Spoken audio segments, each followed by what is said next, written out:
अब हम स्टार्ट कर रहे हैं हमारा फर्स्ट टॉपिक, यानी कि जो हमारी चारों थ्योरी थी उनमें से जो फर्स्ट है दैट इज़ कोसल अप्रोच या फिर कोसल-लेविस अप्रोच। तो देखिए इसमें क्या कहते हैं। जैसा कि अभी हमने देखा था सोडियम के केस में, उसमें हमने कहा था कि जो इलेक्ट्रॉन होगा, सिंगल इलेक्ट्रॉन कहता वो प्रेजेंट होगा कॉर्नर के ऊपर। किस चीज़ का कॉर्नर? क्यूब का। अब हम उसको प्रोसीड करेंगे।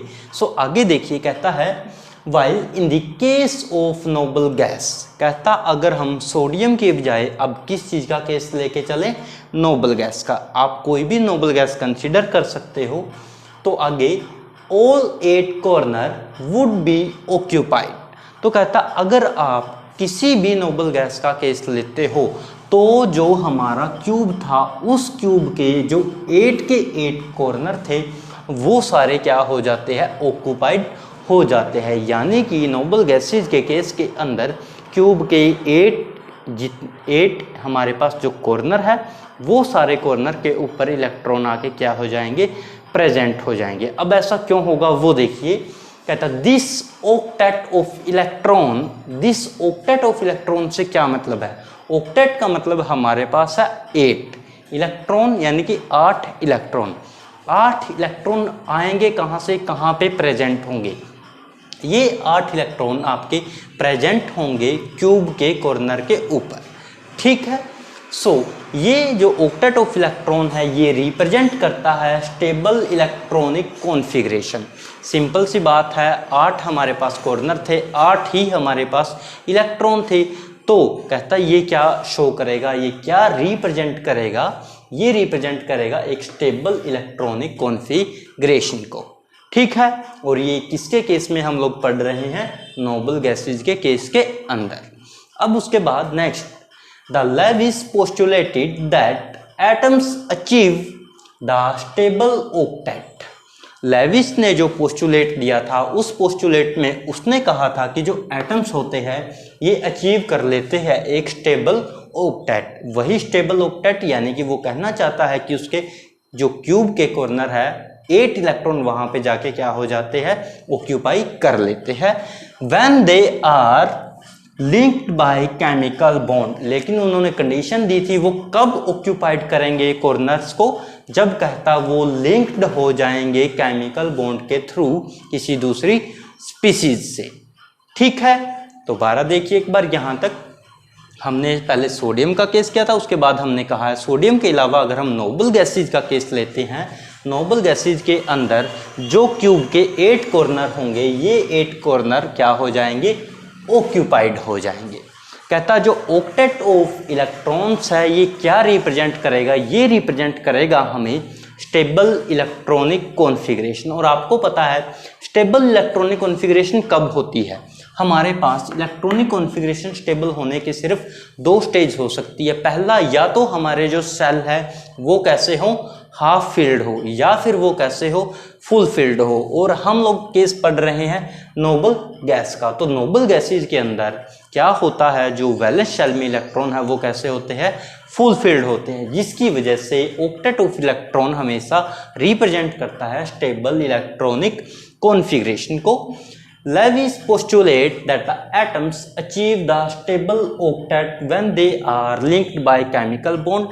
फिर उसके बाद लेविस ने पोस्टुलेट दिया था कि जो एटम्स हैं वो भी कहता क्या करेंगे? वो एक लिंक बनाएंगे केमिकल बॉन्ड के थ्रू किसी दूसरी स्पीसीज से। उसके बाद एग्जाम्पल से ये चीज़ें क्लियर होगी। देखिए एग्जाम्पल कहता in the case of sodium and chlorine. Na हमारे पास क्या है? सोडियम। और Cl क्या है? क्लोरीन। कहता सोडियम और क्लोरीन के केस में क्या होगा? ट्रांसफर ऑफ इलेक्ट्रॉन्स होगा। क्या होगा यहाँ पे? Transfer of electron. कहाँ से कहाँ होगा वो देखना है। Sodium to chlorine. कहाँ पे होगा? Sodium to chlorine. अब ऐसा क्यों होगा वो देखिए। कहता जब हमारे पास इलेक्ट्रॉन जो है वो ट्रांसफर हो जाएंगे सोडियम से क्लोरीन की तरफ। पहली बात हमें देखना है ये कैसे होगा। ये हमने लिया सोडियम। सोडियम का एटॉमिक नंबर हमारे पास 11 की अगर हम इलेक्ट्रॉनिक कॉन्फ़िगरेशन लिखते हैं तो क्या बनेगी? 1s2 2s2 2p6 3s1 क्या बनी है 1s2 2s2 2p6। तो कितने इलेक्ट्रॉन हो गए 6 और 2 8 और 2 10 और 3s1। तो लास्ट शेल के अंदर जो इलेक्ट्रॉन गया, हमने कहा था स्टेबल इलेक्ट्रॉनिक कॉन्फ़िगरेशन दो तरीके से बन सकती है, या तो जो शेल है वो हाफ फिल्ड हो या फिर वो फुल फिल्ड हो। अब 3s1 है हमारे पास, ये हमारा s का है, इसमें हमारे पास कितने इलेक्ट्रॉन होने चाहिए 2, लेकिन यहाँ पे कितने हैं 1 इलेक्ट्रॉन। तो जो सोडियम होता है वो क्या करता है, इस लास्ट इलेक्ट्रॉन को यहाँ से ये लूज कर देता है। लूज करने के बाद जब कोई भी एलिमेंट अपना कोई भी इलेक्ट्रॉन लूज करेगा तो उसके ऊपर क्या हो जाएगा, एक पॉजिटिव चार्ज। अगर ये 2 करेगा तो 2 पॉजिटिव चार्ज, 3 करेगा तो 3। तो अब हमारे पास सोडियम में लास्ट के केस के अंदर हमारे पास 1 इलेक्ट्रॉन है, तो हमारे पास क्या बन जाएगा, ये बन जाएगा Na+। ठीक है, तो यानी कि इसको ऐसे लिखेंगे कि Na, इसने क्या किया Na+ बनाया और साथ में क्या निकल गया हमारे पास 1 इलेक्ट्रॉन। क्लियर है। उसके बाद हमारे पास कहाँ से कहाँ ट्रांसफ़र हुआ था, सोडियम से क्लोरीन। इसने तो ट्रांसफ़र कर दिया अपना 1 electron and it convert into Na+। अब हमें देखना है क्लोरीन। जो क्लोरीन क्या करेगा, इलेक्ट्रॉन को एक्सेप्ट करेगा। ये इलेक्ट्रॉन कहाँ से आया है, सोडियम से आया। अब क्लोरीन इलेक्ट्रॉन को एक्सेप्ट क्यों करेगा, आप लोगों को वो देखना है। सिंपल सा फंडा है, जब कभी भी कोई स्पीसीज इलेक्ट्रॉन को डोनेट करती है, इसने इलेक्ट्रॉन को डोनेट किया है, तो ये क्या करेगा, पॉजिटिव चार्ज को गेन करेगा। और जिस स्पीसीज ने इलेक्ट्रॉन को क्या किया है, अपनी तरफ अट्रैक्ट किया है, खुद एक्सेप्ट किया है, उसके ऊपर चार्ज कैसा आ जाता है, नेगेटिव चार्ज आ जाता है। इलेक्ट्रोनेगेटिविटी के कारण क्या करे, क्लोरीन के ऊपर कैसा चार्ज आ जाता है after accepting electron, Cl negative. तो यानी कि इसके ऊपर नेगेटिव चार्ज आ गया। नेगेटिव चार्ज कब आएगा, जब ये इलेक्ट्रॉन को एक्सेप्ट करेगा। अब ये इलेक्ट्रॉन को एक्सेप्ट क्यों करेगा, हमें उसका रीज़न देखना है। देखिए हमारे पास एक टॉपिक होता है इलेक्ट्रोनेगेटिविटी। इलेक्ट्रोनेगेटिविटी हमें क्या बताती है, यानी कि वो पावर जो क्या करती है, इलेक्ट्रॉन को टूवर्ड्स अट्रैक्ट करती है। ठीक है, इलेक्ट्रॉन को अपनी तरफ अट्रैक्ट करने की जो पावर है उसे हम क्या कहते हैं, इलेक्ट्रोनेगेटिविटी। तो हमारे पास सोडियम और क्लोरीन में से क्लोरीन की जो इलेक्ट्रोनेगेटिविटी है वो हाई होती है, जिसकी वजह से सोडियम ने जो इलेक्ट्रॉन डोनेट किया है, जो इलेक्ट्रॉन लूज किया है, वो इलेक्ट्रॉन एक्सेप्ट कर लिया जाता है क्लोरीन के द्वारा, और ये कैसा चार्ज गेन कर लेता है, माइनस और नेगेटिव चार्ज। तो हमारे पास क्या बना है, दोबारा से देखिए कि सोडियम और क्लोरीन के केस के अंदर कहता ट्रांसफर ऑफ इलेक्ट्रॉन हुआ है। सोडियम ने इलेक्ट्रॉन को लूज किया है और क्लोरीन ने इलेक्ट्रॉन को गेन किया है due to high electronegativity of chlorine atom. Clear है। उसके बाद in other case like Cl2 यानी कि chlorine, H2, F2 etc, the bond formation by sharing of electrons between atoms.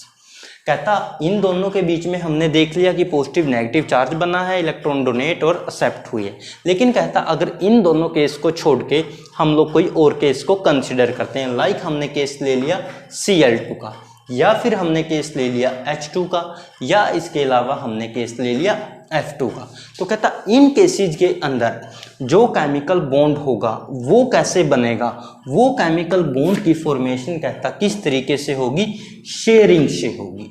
यहाँ पे शेयरिंग से क्या मतलब है, एग्जाम्पल देखिए, हम लोग लेते हैं H2 का, ये मैंने लिया H2 को हम और कैसे लिख सकते हैं कि H सिंगल बॉन्ड H। ठीक है, अब H2 का एग्जाम्पल लिया, इसको हमने ऐसे लिख दिया। उसने कहा है इन दोनों के बीच में जो भी केमिकल बॉन्ड होगा, कहता वो कैसे बनेगा, वो बनेगा शेयरिंग से। ठीक है, शेयरिंग से बनेगा। अब शेयरिंग से कैसे बनेगा वो देखिए, हाइड्रोजन का हमारे पास एटॉमिक नंबर होता है 1, तो यानी किसके पास कितने इलेक्ट्रॉन हुए, 1 इलेक्ट्रॉन। ऐसे ही हमारे पास दूसरे हाइड्रोजन पे भी कितने इलेक्ट्रॉन होंगे, 1 इलेक्ट्रॉन।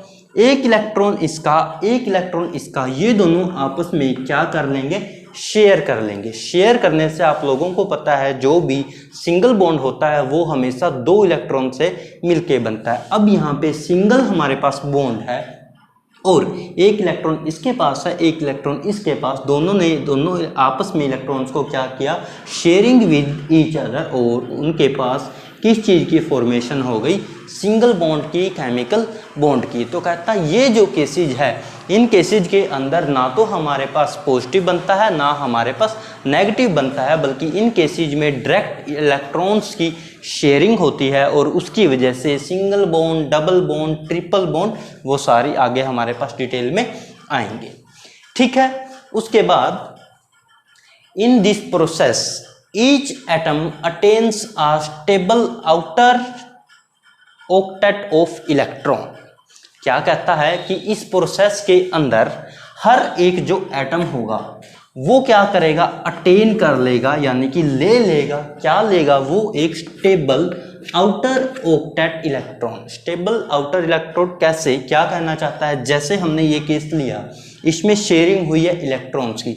अब देखिए हमारे पास हाइड्रोजन था, हाइड्रोजन का एटॉमिक नंबर 1, इस एक की अगर मैं इलेक्ट्रॉनिक कॉन्फ़िगरेशन लिखूं तो क्या लिख सकते हैं, 1s1।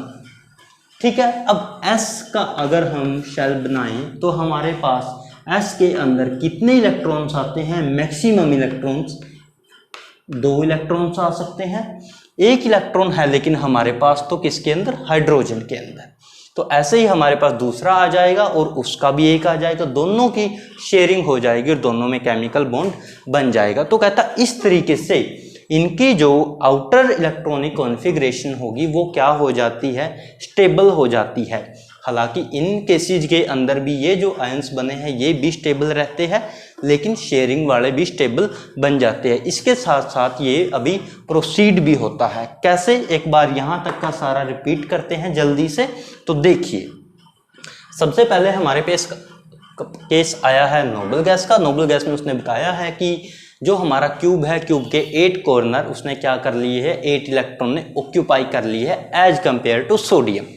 फिर उसने कहा जो हमारी यहाँ इलेक्ट्रॉनिक कॉन्फ़िगरेशन होगी वो होगी स्टेबल कॉन्फ़िगरेशन, क्योंकि आपको पता है नोबल गैस के अंदर जो आउटर शेल है वो फुलफिल्ड रहता है। उसके बाद लेविस ने पोस्टुलेट दिया, क्या कहा कि जो एटम्स है वो अचीव करते हैं stable outer when they are connect और लिंक्ड बाय केमिकल बॉन्ड, की जब एक स्पीसीज दूसरी स्पीसीज से क्या कर लेगी, लिंक्ड बना लेगी एक केमिकल बॉन्ड के थ्रू। तो कहता वो क्या कर लेगी, एक अचीव कर लेगी स्टेबल इलेक्ट्रॉनिक कॉन्फ़िगरेशन। फिर हमने सोडियम और क्लोरीन का एग्जाम्पल देखा। सोडियम ने अपना 1 इलेक्ट्रॉन जो उसके आउटर शेल में प्रेजेंट था वो डोनेट कर दिया और उस इलेक्ट्रॉन को एक्सेप्ट कर लिया किसने, क्लोरीन ने। क्लोरीन ने एक्सेप्ट क्यों किया, due to high electronegativity of chlorine. Then हमारे पास केस आता है Cl2, H2 एंड F2। इन तीनों केसेस में क्या हुआ है, बॉन्ड की फॉर्मेशन हुई है। कौन सा बॉन्ड बना है हमारे पास, सिंगल बॉन्ड। सिंगल बॉन्ड ही क्यों बना है, सिंगल बॉन्ड बनता है 2 इलेक्ट्रॉन से मिलके। ठीक है, तो यानी कि एक इलेक्ट्रॉन एक एटम ने क्या किया है, शेयर किया है। शेयरिंग की वजह से हमारे पास सिंगल बॉन्ड की फॉर्मेशन हो जाती है। फिर कहता है ये जो एटम्स होंगे ये एटम एक स्टेबल इलेक्ट्रॉनिक कॉन्फ़िगरेशन को शो करेंगे। ठीक है, ये थी हमारी कोसल-लेविस अप्रोच। नेक्स्ट टॉपिक हमारे पास आता है वैलेंस इलेक्ट्रॉन। जैसा कि हमने अभी देखा था कि केमिकल बॉन्डिंग के अंदर जो आउटर शेल में इलेक्ट्रॉन थे वो पार्टिसिपेट कर रहे थे।